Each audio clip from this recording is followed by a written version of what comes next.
हरे कृष्णा। अक्षय तृतीया की आप सभी को बहुत बहुत बधाई। जैसा कि हम सभी जानते हैं कि अक्षय तृतीया एक ऐसी तिथि है जिस दिन हम कुछ ऐसे विशेष कार्य को करना चाहते हैं जो अक्षय हो जाए। अक्षय का अर्थ है न क्षय इति अक्षय, जिसका कभी क्षय नहीं होता वो अक्षय है। और अक्षय तृतीया एक ऐसी तिथि है जिसमें हमें ऐसे कार्य को करना चाहिए जो कभी क्षय नहीं हो। अक्षय तृतीया हमारे सनातन धर्म में बहुत शुभ तिथि मानी जाती है।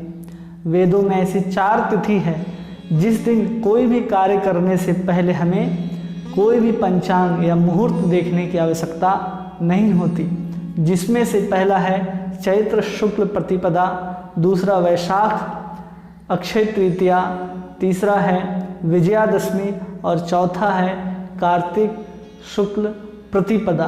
ये 4 तिथियां ऐसी हैं जिस दिन कोई भी शुभ कार्य करने से पहले हमें मुहूर्त देखने या किसी भी ज्योतिषी को बुला करके पंचांग उलटवाने की आवश्यकता नहीं पड़ती। और इसी सनातन धर्म में हम लोग जानेंगे कि आज के ही दिन माँ गंगा का अवतरण इस धराधाम में भगीरथ के द्वारा हुआ था। फिर आज ही के दिन भगवान परशुराम का जन्म माता रेणुका ने परशुराम को जन्म दिया था।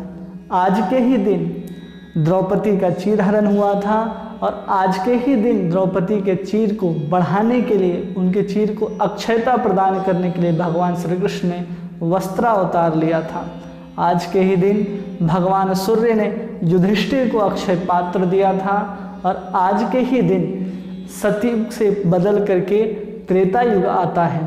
आज के दिन बद्रीनाथ के पट खुलते हैं और आज के ही दिन वृंदावन के अंदर श्री बांके बिहारी जी के चरण दर्शन होते हैं। और आज के ही दिन जब नंद बाबा और यशोदा मैया तीर्थ के लिए प्रयाग जा रहे थे, तो आज के दिन भगवान श्री कृष्ण ने सभी तीर्थों को ब्रज में बुलाया था। इतने सारे महत्व हैं आज के दिन के। और आज के दिन हम लोग क्या करते हैं, बाहर जा कर के कुछ सोना चांदी खरीद के लाते हैं।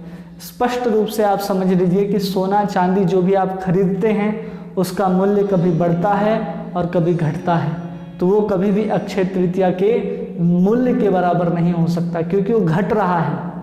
अक्षय तृतीया वो वस्तु प्रदान करता है आपको जिसका क्षय नहीं होता, और एक ही वस्तु है संसार में जिसका क्षय नहीं होता। वो क्या है? भगवद गीता स्पष्ट बताती है, नेहा विकर्म नाशो अस्ति प्रतिवायो न विद्यते स्वल्पमस्य धर्मस्य त्रायते महतो भयात। नेहा विकर्म नाशो अस्तु, क्या? तो केवल स्वल्पमस्य धर्मस्य, केवल छोटा सा भी आप धर्म का काम कर लेते हैं तो छोटा सा धर्म का काम अक्षय पुण्य के बराबर हो जाता है। कैसे?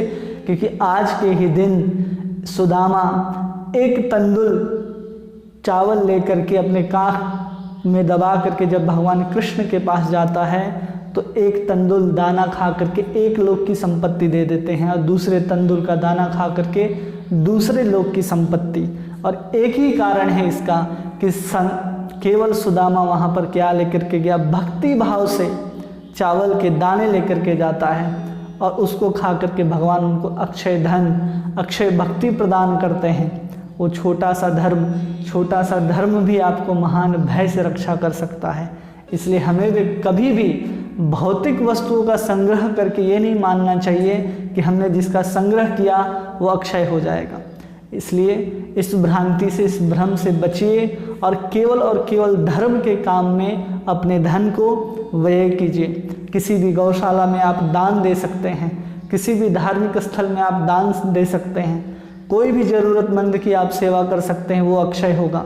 वो धर्म का काम है, वो अक्षय हो सकता है। लेकिन आप अपने लिए जब जहाँ पर संग्रह करना चाहते हैं कि आज अगर हम सोना खरीद लें, आज ज़मीन खरीद लें, या आज के दिन अगर हम विवाह कर लें तो हमारा विवाह अनंत तक चलेगा, ऐसा नहीं हो सकता।